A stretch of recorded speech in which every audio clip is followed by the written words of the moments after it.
মোবাইলের আসক্তি তোরে আগামী দিনে ভিক্ষার থানা তুলে দিবে। তুই ভিক্ষা করবি, আমি বলি ভিক্ষা করবি আব্বা, মনে রাখিস। তোর বাবার বিদেশ, হ্যাঁ, তোর বাপ বিদেশ, তোর ভাই বিদেশ, তোমার ভাই বিদেশ, হ্যাঁ, মাতবুরি করো, তুমি মাতবুরি করো। তুমি মনে করছো বাবা আমার আব্বা তো বিদেশ, আমগো সংসারে আর অভাব হবে না। কত প্রবাসী একাকী চোখের পানি ফেলে, আমি নিজে দেখছি প্রবাসীর কান্না। আমি এইবারও হজের সময়, আমি তো প্রতি বছরই হজে উমরায় প্রবাসীদের রুমে রুমে যাই। কত প্রবাসীর কত কান্না। আমার বড় মোবাইল আছে আমার কাছেও, আমার কাছে সারা দেশ থেকে বিভিন্ন জায়গার থেকে বিভিন্ন জন বিভিন্ন খবর পাঠায়, যে ওগুলো আমার গাড়িতে আছে। কত প্রবাসীর কত কান্না, ডুকরে ডুকরে কাঁদে।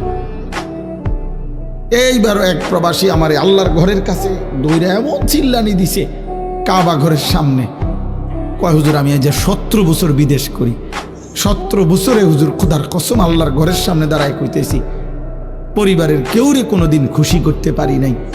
কয় যারে যত টাকা দিছি, মা হোক, বউ হোক, বাচ্চা হোক, বোন হোক, আত্মীয় স্বজন হোক, যেখানে দিছি 5,000 টাকা, কয় তারা কইছে তে ইচ্ছা করলে 10,000 টাকা দিতে পারত।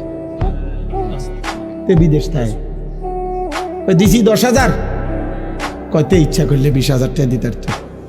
তে আজ বিদেশ করে এত বছর। কয় এই একটা কথা ছাড়া। একদিন এক আরবি, সৌদি আরবের এক প্রবাসী আমারে বলছে, কয় হুজুর আমরা রে, হে ও কাইন্দা দিয়ে আমারে বলছে হুজুর আমরার কোনো দেশ নাই, আমরার কোনো দেশ নাই। কেন? কয় আমরা যখন এই বিদেশের মাটিতে থাকি তখন তো আমাদেরকে আরবরা বলে আজমি, আমরা তো আরবের না, এই দেশের না। আর আমরা যখন দেশে যাই তখন আমগরে কয় বিদেশি। হিসাবটা বাইক গেলে কয় আমরা বিদেশি, বিদেশে গেলে কয় তে বিদেশি না, এই দেশের না, আজনবী। তো আমাকে দেশ কই? কামগো তো কোনো দেশ না। আমার খুব মায়া লাগছে তার জন্য। এরকম কত কাহিনী আছে।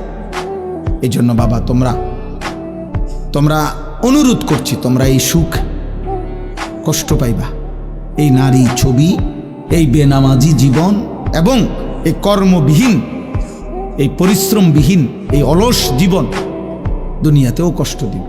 অলস মানুষ দুনিয়াতেও কষ্ট পায়।